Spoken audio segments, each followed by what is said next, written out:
Pia mchezo wa kombe la shirikisho na tumeiona Simba ikiandika mabao manne safi kabisa. Kwanza kwa yule ambaye hakupata bahati ya kutazama mchezo, amekutana tu na chambuzi wakati huu, si ndio? Pengine kwa summary ya haraka haraka sana, tumekutana dakika 90 za namna gani? Binafsi nimeshuhudia miongoni mwa mechi nzuri, mechi bora ambayo tumeweza kuiona, kwa sababu kwanza ukiangalia mchezo ulikuwa una kasi kwenye pande zote mbili. Ukiangalia TRA baada ya kupata matokeo kwenye siku za karibuni, hasa dhidi ya timu hizi kubwa, wamekuwa na confidence. Mwalimu Etienne aliingia akiamini kwamba anaweza kwenda kupishana na Simba, na nilizungumza jana, moja ya faida ambayo iliwafanya waweze kutamba katika uwanja wa Shamla Bedi si tu kwa bora walionao, isipokuwa mazingira ya kiwanja wakati mwingine yanafinya timu kubwa kuweza kuonyesha kile ambacho wanacho. Kwa hiyo waliingia, wakaamua kucheza, wakaamua kufanya open play kwenye mchezo wa leo hii. Ukiangalia Simba katika siku za karibuni wamekuwa wana kiwango kizuri, na hasa 15 minutes za mwanzo wamekuwa na uwezo mkubwa, wamekuwa na kasi na mashambulizi yao yamekuwa kushtukiza, hasa wakitegemea upande wa kushoto ambao kimsingi umekuwa ukitawaliwa na Nixon Kibabage akiwa anasaidiana na mtu kama Chama ambaye katika siku za karibuni amekuwa na ana mwendelezo mzuri sana. Unazungumzia amekuwa na consistency kuweza kufunga katika mechi 5, kila mechi amekuwa akipata goli, lakini pia amekuwa akiassist.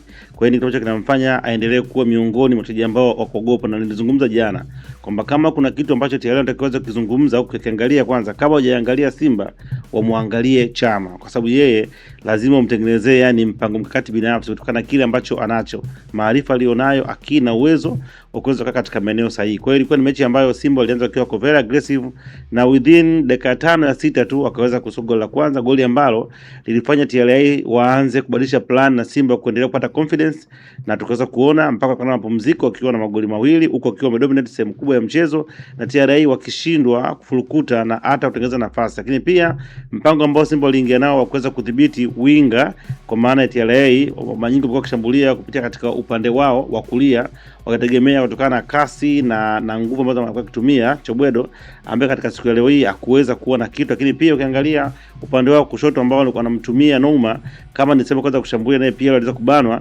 kutokana na umahiri ambao Simba walikuwa nao. Ukiangalia kazi ambayo alifanya Duchu, ukiangalia kazi ambayo aliweza kuifanya Nixon Kibabage kwa katika bora mzuri, kwa Simba waliweza kuwa vizuri kuanzia kwenye sehemu ya ulinzi, kiungo na ushambuliaji. Ivenzo hawakuanza na mshambuliaji permanent cha kwanza, walianza na Libasegwe, Chama, Mpanzu pamoja na nafikiri alikuwa na Anseti Aura. Wote walikuwa wameanza na kuwafanya waweze kuwa na uimara mkubwa katika eneo lao la mwisho. Kwa hiyo kipindi cha pili Simba wanaingia tena wa dominate game na kufanikiwa kuweza kuongeza magoli mengine mawili na kutengeneza magoli manne. Kwa hiyo mechi ambayo TRA si kwamba wakuwa bora walicheza vizuri, lakini walikutana na ubora mkubwa wa Simba na kufanya kwamba washindwe kuwa na kitu cha ziada na kupelekea Simba kuweza kusukuma magoli manne katika mechi ambayo walikuwa wamedominate, na ni mechi ambayo wamecheza vizuri, na ni mechi ambayo inakwenda kuongezea confidence hasa katika mchuano hii atobo nusu finali, lakini pia katika ligi kwenda kuweka katika kutafuta ubingwa ambao wanakuwa wakitafuta huko kwa nyuma kwa alama 2. Sawa. Tumeweza kusikia japo in summary namna ambavyo Simba na TRA walizianza dakika 45 za kipindi cha kwanza. Nalenga Mfaume, wewe kwa nafasi yako, kwa namna ambavyo umeitazama TRA, imekwama wapi haswa? Kwa maana imekuwa ikionekana siku za karibuni inazimudu hizi timu kubwa na timu ambazo zimekuwa na ushindani mkubwa ama zinazounda ile Big Four. Yeah, of course. Nadhani cha kwanza naweza nikasema ni mentality ya timu yenyewe, kwa sababu paka dakika ya 10 vinaangalia sioni mpango kazi wa mwalimu wa TRA kwa maana Etienne Ndairagije. Yaani sijajua alikuwa anaingia na anaenda kucheza na Simba alikuwa na mpango gani, kwa sababu sijajua kwamba waliweza kuingia labda tunaenda kulinda dhidi ya Simba, tunaenda kushambulia. Of course, yani walikuwa wanacheza tu azifu kama wameokotana tu sehemu tuende tukacheze, kwa sababu ndani ya dakika 10 za mwanzo mara nyingi napenda kuona game plan au mpango kazi wa timu tunaenda kucheza kwa namna gani, kama ni kuwasubiri Simba, kama tunakaba kwenye mid block. Lakini most of time nawaona TRA wanajiamini kiasi kikubwa sana mpaka wanaenda kuwafanyia high pressing Simba.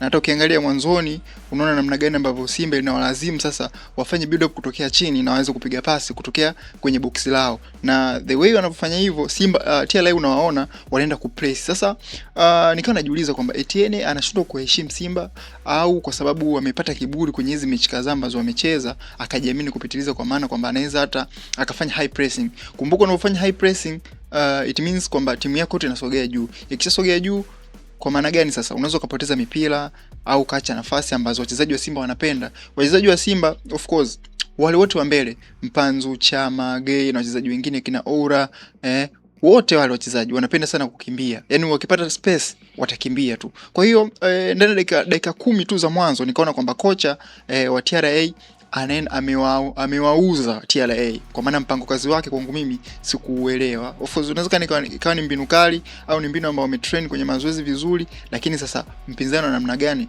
ndio hapo inapokuja kwamba tunahitaji sasa timu zetu ziwe na technical bench ambalo limeshiba. Kwa maana angekuepo opposition analyst wa TRA angeweza kumpa harat Etienne kwamba bwana unaenda kucheza na Simba ukafanya high pressing, of course tufanikiwe, kwa maana pressing ni kama gambling. Yani unaenda kupress timu ambayo inafanya build up kwenye box lake, unavyoipress ukifanikiwa well and good, lakini wakiweza kuporonyoka wakaipita ile pressing yako, of course unakuwa kwenye danger kubwa. Na je, tunao wachezaji wa kucheza high muda wote?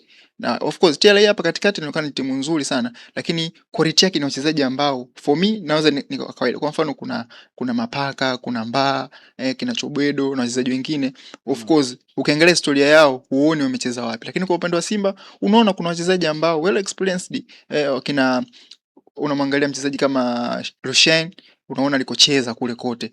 Kumpress yeye sio shida, hasa wewe unavyopress au unajui namna gani ya kupress. Ukimpress Hussein unaweza kujikuta tu unaingia kwenye mtego. Kwa hiyo for me kwa swali lako, kitu ambacho nakiona ni kwamba kocha game plan yake ya kwanza ndani yani ya kipindi cha kwanza ilikuwa imemfelisha, kwa sababu alijiamini kupitiliza, akasema tunaweza tukabato na Simba, na ndio kitu ambacho kimetokea. Kwa hiyo TRA ilianza kufeli hapo kwenye mpango kazi kwamba hii timu tunaenda kucheza nao vipi, tunaenda kuikabili vipi Simba.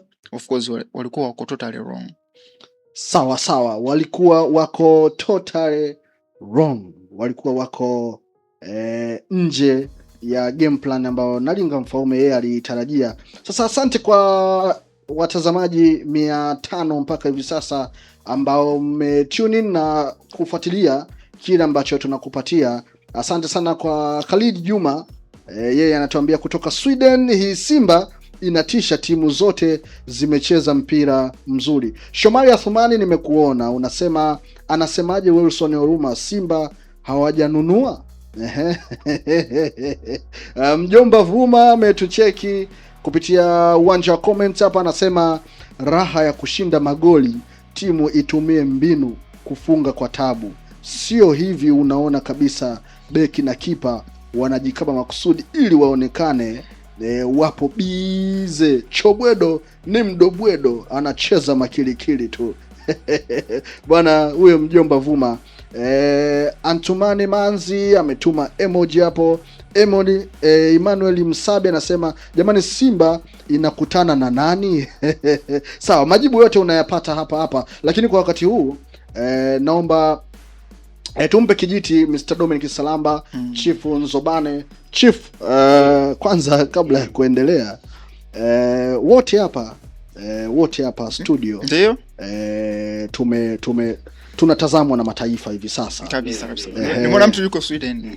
Tunatazamwa na mataifa na binafsi kuna aina mtindo wa kofia nimeivaa leo hii. Hii inapatikana zaidi kusini mwa bara la Afrika huko South Africa, Zimbabwe, ukikata unaingia mpaka maeneo ya Botswana hapa kidogo, Eswatini hapa, ukishuka sana mpaka Mchumbiji. Kabisa. Chumbiji nyumbani huko. Nyumbani bwana.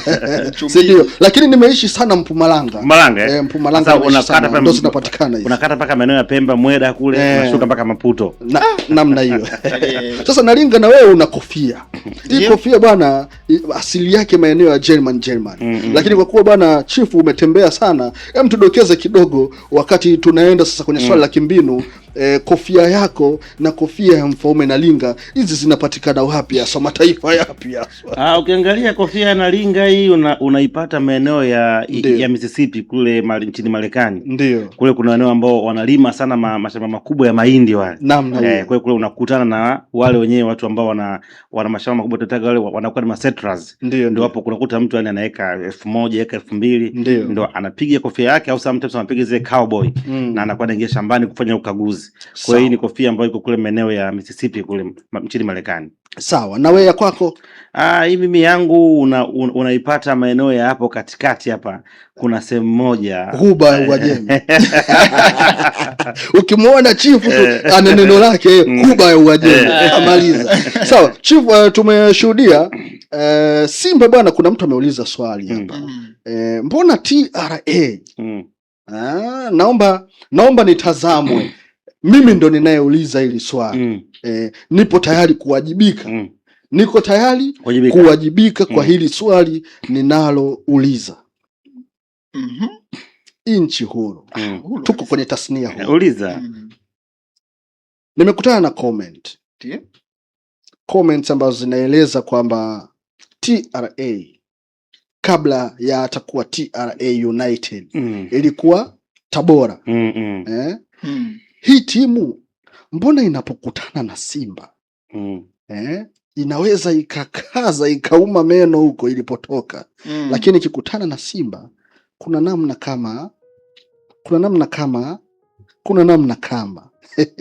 Sasa chifu, naomba utueleze, comments zinasema hivyo, wadau tofauti wa soka tupo live wamekuwa wakitutumia jumbe hizo zinaeleza namna hiyo, na wao wanataka kujua wewe unatazama hivyo ama hawa waliouliza swali nami nikalifikisha kwako, kuna namna wameshindwa kuona na kung'amua vizuri mbinu za timu zote mbili kila zinapokutana.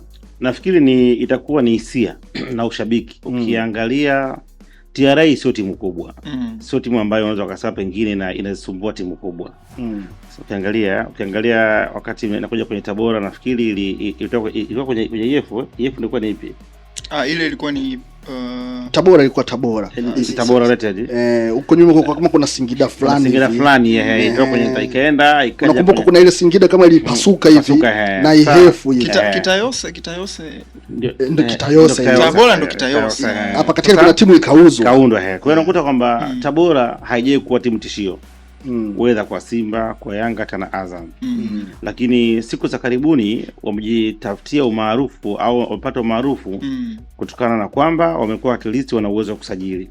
Nimekuwa tu ambao wameweza kusajili vizuri, lakini wameweza kupata matokeo kwa maana ya alama dhidi ya timu zote hizi kubwa katika mechi ambazo wacheza katika uwanja wa nyumbani na hasa kwenye ligi. Ukiangalia mechi na Yanga walipata alama kule Arusha.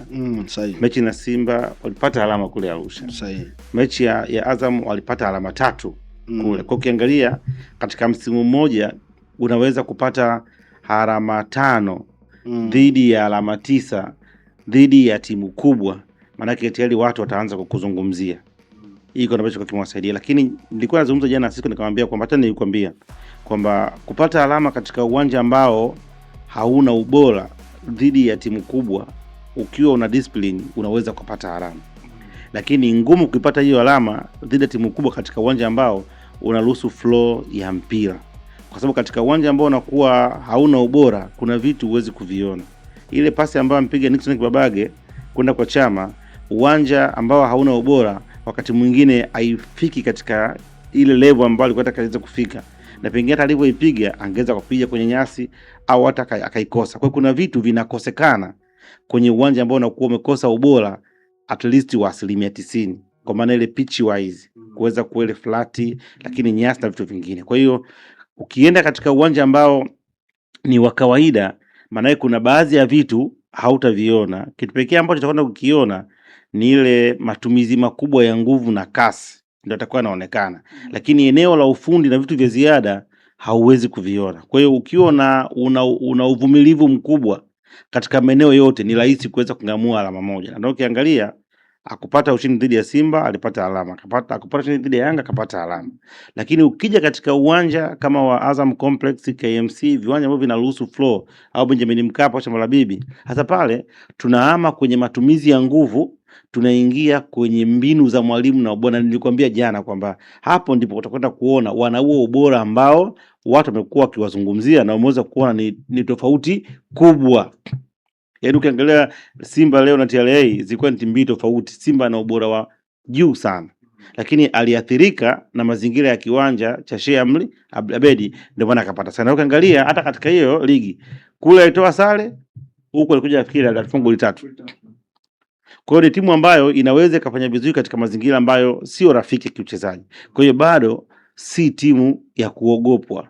Bado sio timu kubwa ambayo unaweza kuona kama ni story ikiwa imetoka sare au imefungwa na Simba. Isipokuwa Simba wapo kwenye ubora wa hali ya juu na wapo kwenye kiwango kizuri, lakini pia wapo kwenye malengo ya kwenda kuelekea kwenye mwisho wa msimu. Kwa hiyo mtu akisema kwamba wanawakazia sana timu nyingine, hapana. Hiyo sio timu ambayo imeweza kuthibitika kuwa na ubora katika msimu huu mmoja, unless otherwise tuwaone katika misimu 3, 4, 5 wakifanya hiko ambacho watu wanafikiria, ndio tutaanza kuwa timu. Lakini mpaka sasa hizi ni timu ya kawaida ambayo imefanikia kuwa na wachezaji wa kawaida wa kiwango cha kati ambao wameweza kujitoa na wapo kwa nafasi ambayo wapo. Lakini Simba na TRA ni timu mbili tofauti. Simba ana ubora mkubwa, sio wa kuweza kwa compare na TRA. Hata kama atakwenda kupoteza mechi, bado Simba kiwango chake au ubora wake hauwezi ukaukompea na TRA. Sawa. Chief, tumezungumza sana yanayohusu mchezo huu, Simba akikaribisha TRA, na Linga Mfumo pia tumeweza kuchambua pamoja.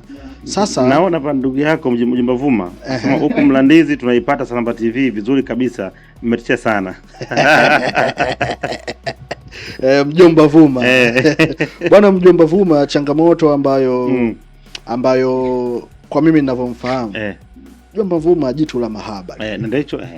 Sasa empata nafasi, tumia nakupa sekunde 20 kuongea na Mjomba Vuma hivi kuwa jitu la mahaba. Changamoto nini Vuma? Mimi nimwambie tu kwamba ajue leo ni Jumapili. Ameaga amekwenda Mlandizi sawa, na Mlandizi tunapajua, ila ameonekana Mlandizi hakuna mvua. Mlandizi kuna mpaka dadala zipo za kufika mjini na mvua haijanyesha kwa sababu maeneo yanafanana. Kwa hiyo tumtaki tu kwamba akumbuke njia yake ya Vikindu kabisa, na kesho tumuone kazini. Na ameonekana maeneo ya jirani na Mbagala. Kuna mtu ameniambia ameona uwanja wa Machava Kigamboni. Sasa nikashangaa. Sasa Kigamboni Machava na Mlandizi, mbona na hapa anaandika yuko Mlandizi ili yaani kutoa kwenye njia. Lakini Vuma huko Mlandizi, Vuma huko Machava Kigamboni. Kwa sababu mpaka saa 8 mchana location yake ilikuwa inasoma Kingazi kabla ya Machava. Sawa. Sasa faida ambayo anaipata wale ambao wanatufuatilia mpaka hivi sasa, Chief, unajua muda wako unazidi kututupa mkono, lakini mimi napenda pale ambapo tunapatikana hewani, basi wanaotazama wapate faida. Na Linga Mfaume, kuna jambo niliona unaliongea nje ya off mic, tukiwa off air, si ndio? Hapa tupo on air. Wakati tupo off air kuna jambo niliona unalidodosa kuhusiana na kuto kuonekana kwa Mwamnyeto. Sasa naomba nikupe nafasi hii umuulize Chief, umesikia nini na unataka umuulize nini? Kwa maana uliniuliza mimi pembeni nikakwambia sitaki uchonganishi na mimi Mwamnyeto sijamuona. Kwa hiyo hilo swali naomba umuulize Chief, nakupa sekunde 5 kuuliza hilo swali. Swali limenyooka kabisa. Sina kona. Wachezaji baadhi tumesikia kwa wanalalamika kwamba sio wanazungumza kwa utani ule, lakini ni uhalisia kwa sababu hata mechi ya mwisho tukumuona uwanjani. Chief, tuambie bwana, hali ya Mwamnyeto ipoje kwenye kikosi cha Yanga baada tu ya kile ambacho kimeweza kutokea, na tumeweza kuona baadhi ya mashabiki wakisema kwamba mmemwona yule mchezaji amejifunga, mbona tuone 1 2 3. Kwa hiyo nini ambacho kipo mpaka sasa hivi Chief? Nafikiri kama utakuwa umefuatilia interview ya jana ambayo alifanya msemaji wa timu yao ya klabu ya Yanga, alizungumza, na ukiangalia aina ya mazungumzo yake, maana yake Mwamnyeto hayuko sawa kisaikolojia. na yuko sawa kwa sababu yeye ni kapteni wa timu, lakini kwa matokeo ambayo yalikuwa yametokea dhidi ya Dodoma Jiji, issue sio matokeo. Issue ni kwa namna gani matokeo yameweza kupatikana na yeye kama kapteni nini ambacho aliweza kuchangia. Of course hakuwa kwenye kiwango kizuri na alifanya makosa ambayo yakapelekea timu kuweza kupoteza katika mchezo ule kwa magoli yote matatu. Kwa sababu magoli yote matatu yanahusika. Goli la kwanza bahati mbaya alijifunga, goli la pili akapoteza mwelekeo golikipa, goli la tatu hakuwa na discipline katika eneo lake. Badala yeye mlinzi wa kati kubakia, akaondoka bila kutengeneza mazingira mazuri ya kufunga mlango, wakaenda wakascore. Kwa hiyo baada ya pale ni kama ilikuwa ni mechi ambayo kwanza Yanga ilikuwa inakwenda kuongezea pressure kutoka kwenye gap la alama 5 kuja kwenye alama 2. Jambo la pili ilikuwa ni mechi ambayo inawafanya sasa kwamba Yanga yani kwenda kufanya Simba aweze kusogea karibu. Lakini jambo la tatu ndio ilikuwa mechi ya kwanza ya Yanga anapoteza katika msimu huu ya ligi. Kwa mambo yote ukiyazungumza au kiangalia na tunaelekea ligi katika hatua za mwisho, mambo ambayo mashabiki wengi hawakubaliana nao, kama mimi binafsi pia sikubaliana kutokana na makosa yafanya. Kisa mashabiki wao wanaangalia timu katika mazingira ya ushabiki, hawaangalii katika makosa, kwa sababu hiyo kazi yao ni kuhakikisha timu tu zinakuwa zinashinda. Wao wanajua matena hasa wa Simba na Yanga, wao ni kushinda. Kwa hiyo nadhani ile pressure ya mashabiki, zile lawama na tuhuma ambazo amekuwa kipewa ndio kuliko mfanya wakati mwingine akaomba awe sehemu ya nje ya timu ili aweze kupumzika na kutulia. Unaona, na ukiangalia hata mechi ya jana kama ulimwangalia Dube vizuri sana, ni kama alikuwa anacheza kwa kuopa lawama. Yeye alikuwa hataki kuonekana anakosa goli. Kama unafuatilia, yani kwenye mpira ambao ya kupiga anatoa pasi. Yani ile yote ni pressure ambayo ilipatikana kwenye ule mchezo. Lakini naamini kwa yeye kama kapteni binafsi sijafurahishwa sana na kuona kwamba ameomba pumzike au ipo kambini, kwa sababu wewe ndio kiongozi. Kama ambavyo watu wanakusifia ukiwa unafanya vizuri, ndivyo hivyo watakusema ukiwa unafanya vibaya. Lakini pia watu wanaokusema vibaya, maana yake wanaamini kwamba una kitu cha ziada ambacho ungeweza kukiofa. Yaani anayekukosoa na kukusema, maana yake anaamini kwamba haya unayofanya sio hauko hivyo ambavyo upo. Yaani ndio uweze kuchange. Ni kitu cha kawaida. Kwa hiyo kama kapteni alitakiwa awe na moyo wa chuma na moyo mgumu. Ni cha msingi tu hawajamvaa maungoni, hawajamwathiri kwa namna yote. Ni maneno ambayo hapa hata sisi tunakutana nayo mengi kwenye mitandao ya kijamii, watu wanaanza wakakusema, wakakutukana. Ni hali ya kawaida na yeye ni kapteni. Sasa kama kapteni tena unaanza tena kuwa chini, timu inaelekea mwishoni, si kitu kizuri na sio uongozi mzuri. Kwa hiyo inakwenda kumpunguzia credit ya kuwa fantastic kapteni, kwa sababu wakati huu ambao timu inakwenda kupambana, timu inaharibikiwa, wewe unatakiwa ukae msala mbele mpaka mwisho kuhakikisha kwamba timu inakuwa ina hari moja. Kwa binafsi naamini kwamba watakuwa kama zungumza naye arudi akapambane akaprove wrong. Hao ambao walikuwa wanamshangilia ndio wao leo wanamzomea, na kesho ndio wao watakwenda kumshangilia pale ambapo atafanya vizuri, na kuzingatia kwamba timu ipo katika kipindi kigumu. Mwisho wa msimu kiangalia Yanga bado hapo katika level ambayo wenyewe wanapenda kuiona, hawafurahi sana, wachezaji wao huko vizuri, lakini wanapambana wakisha kwamba okay, ligi iishe kwanza, ligi kishaisha tujipange kwa ajili ya msimu unaokuja. Kwa hiyo Mwamnyeto hayupo, lakini pia hata Israel Mwenda hayupo kutokana na kile ambacho alikuwa amekifanya katika mechi ile ya Simba na Yanga kule Meja Jenerali Samuyo, na yeye hayupo. Kwa hiyo hao ni watu ambao hawalikosekana, lakini si kwa moja. Lakini pia lingine ilikuwa lazungumzika la Mohamed Hussein, kwa pengine scenario sijui anadai, na ni si kweli. Mohamed Hussein na Yanga walishamalizana kila kitu, na hivi tunavyozungumza amekuwa akiugulia majeraha ambayo aliyapata katika mechi dhidi ya Mbeya City, lakini yuko vizuri, anaendelea kufanya matibabu na wakati wote atarudi uwanjani. Kwa hizo rumors za kwamba pengine sio ameondoka Yanga, leo nimepigwa simu nyingi, kaje mimi sio msemaji wa Yanga, watu wakitaka kujua nini kinachoendelea. Kimsingi niwaambie kwamba yupo, anaendelea kujiuguza, anaendelea kuimarika, wakati wote akikaa sawa na madaktari kuthibitisha watakwenda kuendelea kumtumia kama amekuwa akitumika. Lakini pia hata kazi ambayo anafanya Boka si kazi mbaya pia. Sawa. Sasa hapo mimi nikiwa na Siliba Msumali, wewe ndo tuseme unapewa nafasi ya kuwa kiongozi ndani ya Young Africans, ungezungumza nini na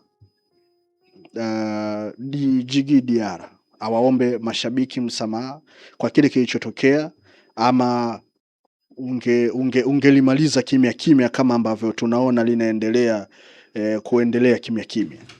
Unajua kuna vitu vingi sana kwenye mpira ambavyo vingine vinaonekana vingine vionekani, vingine vinasikika, vingine havisikiki. Kwa hiyo hatuwezi kujua mmoja aliumia hakuumia. Sisi tunazungumzia zile hisia na picha ya kuona kwa macho kilichokiona, lakini pia tunashumu kuumia. Nini ambacho kilimfanya atoke? Kuna muda walikuwa wanaongea na mama yetu, waliongea nini? Unajua mpira ni mchezo ambao hautaki tu ubora, lakini unataka ubora na utimamu wa mwili na akili. Lakini chief, huyu mchezaji anaonekana kama alizila hivi. Asante. Sasa kama kwa nini alizila? Baada ya kupoteza clean sheet. Sasa kuzila ile pengine inaonekana matokeo yeye ndo alichoma. Ndio nikasemaje? Kwa nini alizila? Of course alichangia timu kuweza kupoteza. Mimi mwenyewe ninakaa katika upande. Lakini sasa ukitaka kwenda kusolve tatizo lazima uende mbali kwamba kwa nini alizila.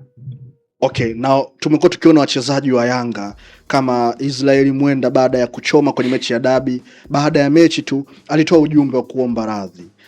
Tumeona kwa wakina Mudathiri, wachezaji tofauti. Hatujaona hilo. Pengine ndio ambalo linazidi kuwafanya wananchi wazidi kumweka kifuani. Kwa nini ni kama amechoma hivi alafu amekaa kimya? Diara ni kama anadekezwa. Hatuna uthibitisho kwa kwamba aliumia au akuumia. Ingetoka statement ya daktari wa timu kwamba akuumia, hapo ukimkalia kooni aombe radhi unakuwa uko sahihi. Lakini mpaka bado tunapozungumza hakuna statement yoyote ambayo imetoka kwamba akuumia. Unaweza kusema akuumia aombe radhi, kumbe aliumia. Lakini pia kuumia sio tu kwa maana ya ile morphological structure.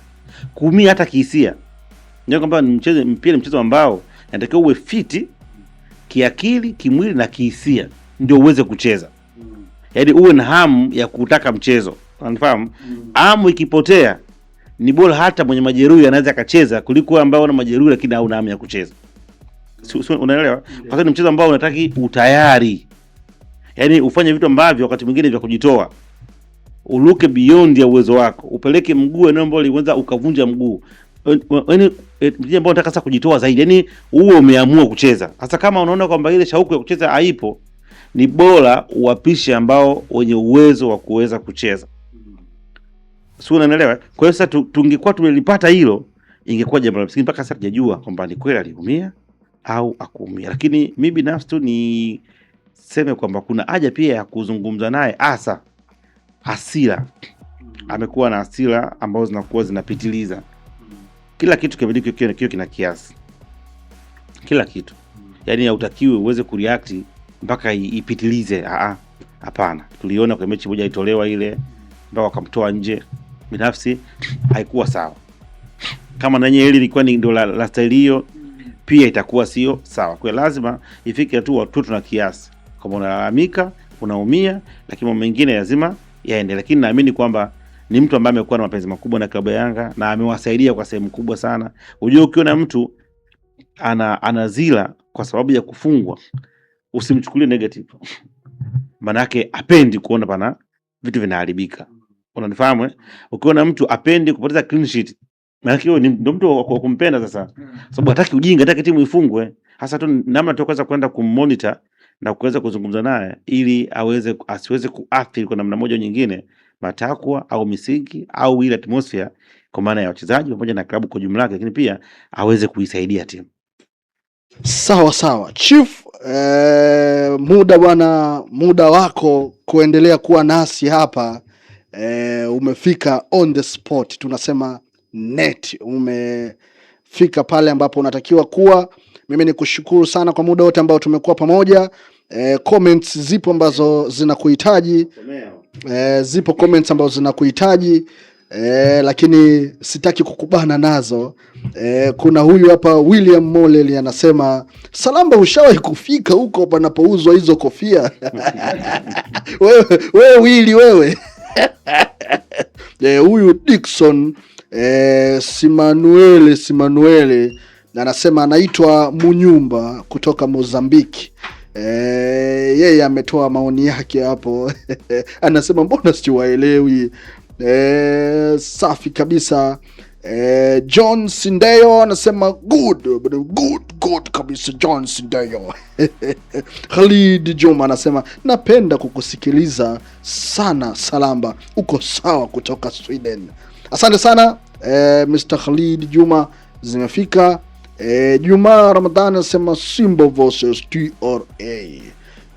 Alikuwa anasemaje huyu?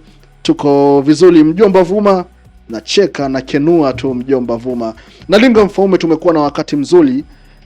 Tumekuwa na wakati mzuri sana Nalinga Mfaume kabisa. Mimi nitamatishe tu kwa nataka tupate muda wa kuongea watazamaji wetu. Tumefunga kipindi, si ndio? Lakini naomba utueleze Mfaume Nalinga, kwa nini kwa nini kwa siku za hivi karibuni tumekuwa tukiziona timu zetu hizi ambazo zinachuana kwenye nafasi mbili za juu kwenye ligi pale, si ndio?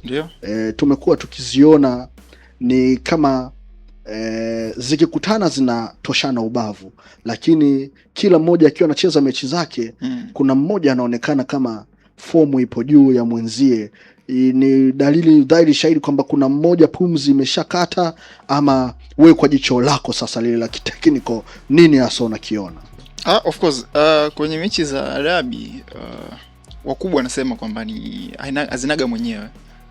Yes, hazinaga mwenyewe. Kwa hiyo hata ukiwa unazungumzia technical au tactical, mara nyingi inakuwa unajikuta umekaa pembeni kidogo. Lakini kwenye mechi za hivi karibuni tumemwona baada ya dirisha dogo tumeona Simba ameweza kuingiza baadhi ya wachezaji ambao wamekuja kuboresha kitu kwenye kikosi chake, umeona. Lakini huko nyuma Simba ilikuwa ni timu ya kawaida sana ambayo hata ikikutana na Young Africans inakuwa ni ngumu yeye kudominate mchezo. Na miaka ya nyuma ambazo mara nyingi Simba amefungwa mara 6, of course kwa kiasi fulani ni yale tu matokeo yanakuwa yapo pale, yani ni yale tu matokeo kwamba yes, Yanga amefunga goli 1, 2-1, 2-0, umeelewa. Lakini ukiwa kwenye pitch of course wanacheza sawa, na muda mwingi unaona wanafanya resistance nzuri sana Simba Sports Club ukicheza na Young Africans kipindi hicho. Lakini kwa sasa hivi baada ya dirisha dogo tumeona kuna quality ambazo mnyama ameziingiza pale, zimeenda kuboresha kitu kwenye eneo lake la kiungo, lakini hata pia kwenye eneo lake la ushambuliaji. Kwa hiyo kwa timu nzima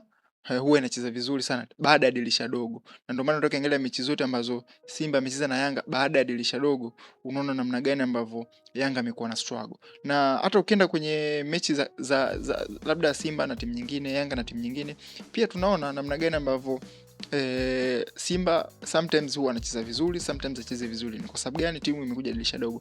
Lakini kwa Yanga kuna kitu kama kime drop hivi kidogo, yani yes, kuna kitu kama hatuwezi kukataa hilo kwamba kwa Young Africans kuna kitu kimeshuka, na hiyo so bure ni kwa sababu ya aidha ni majeraha, kwa sababu ingia toka. Tumeona kwa mfano yao kwa Satola ameingia sasa hivi, amerudi kwenye kikosi. Alikuwa Ezra Mwenda tunamjua ni mchezaji namna gani, amekuepo Simba, madhaifu yake tunayajua, lakini ni mchezaji ambaye yuko limited sana. Kwa hiyo kwa kiasi fulani hivi wakikutana wenyewe kwenye baada ya dirisha dogo tumeona Yanga amekuwa kidogo yuko down, kwa sababu Simba ameweza kuboresha timu yake, kwa sababu ameweza kuchukua wachezaji ambao wameza kwenye high level kidogo. Ukimwangalia Orage, Chama na wachezaji wengine kina Roemba, ni wachezaji ambao walikotoka wamederiva na wana kitu. Kwa hiyo wana akili, na wakicheza katika timu yote wanajua kwamba yes, sasa hivi tunataka kitu fulani, basi tukafanye jambo zuri. Kwa hiyo yote kwa yote ukiweza kuwapima hizi timu kubwa kwenye dabi total utapotea, kwa sababu tukudi nyuma Simba alishakuwa anapata tabu sana dhidi ya Young Africans kipindi hicho. Simba ana dominate mpira wa Tanzania, anachukua kombe mara 4, lakini akikutana na Young Africans bado anakuwa ana struggle za sare za Simba afungwa. Lakini ukija kwenye uhalisia unaona namna gani ambavyo Simba alipokuwa ipo juu, Yanga alipokuwa ipo down. Na ndo sasa hivi unaona Simba amejenga kikosi chake, ukikutana unaona resistance ya Young Africans inapokuwa. So for me nitasimama pale tu kwenye yale maneno kwamba dabi of course sio kipimo sahihi kwamba kinaweza kuamua kwamba hii timu inacheza hivi au hii timu ni bora kushinda timu nyingine. Ndivyo ambavyo Mfaume Nalinga na tufungia chambuzi siku hii ya leo, na tumekuwa na muda mzuri pamoja tukiyapitia yale ambayo yanahusu michezo. Mpaka wakati mwingine tuendelee kuungana pamoja kwenye vipindi vya kimichezo mbalimbali Utakuwa ukikutana nami Diego Mashuhuri, ukikutana na Katalambula Yusufu, ukikutana na baba wawili Cisco Kiduku, utakuwa ukikutana na mzee wa majumba huyo unaita Freddy, Apostle Freddy, na wengine wengi ambao wamekuwa wakikuendesha vipindi mbalimbali, ikiwamo vipindi ama kipindi cha Hot Club kinachoendeshwa naye na bibie Faudhia, pamoja naye Madam Momo, Madam Munira, na vipindi vingine vingi ambavyo vinapata kuruka kupitia hapa Salamba TV. Mimi ni Diego Mashuhuri, nahodha wa Meli za Ukombozi. Asante sana kwa muda wako kuendelea kuungana nasi tangu tunaanza mpaka hivi sasa tunafika tamati.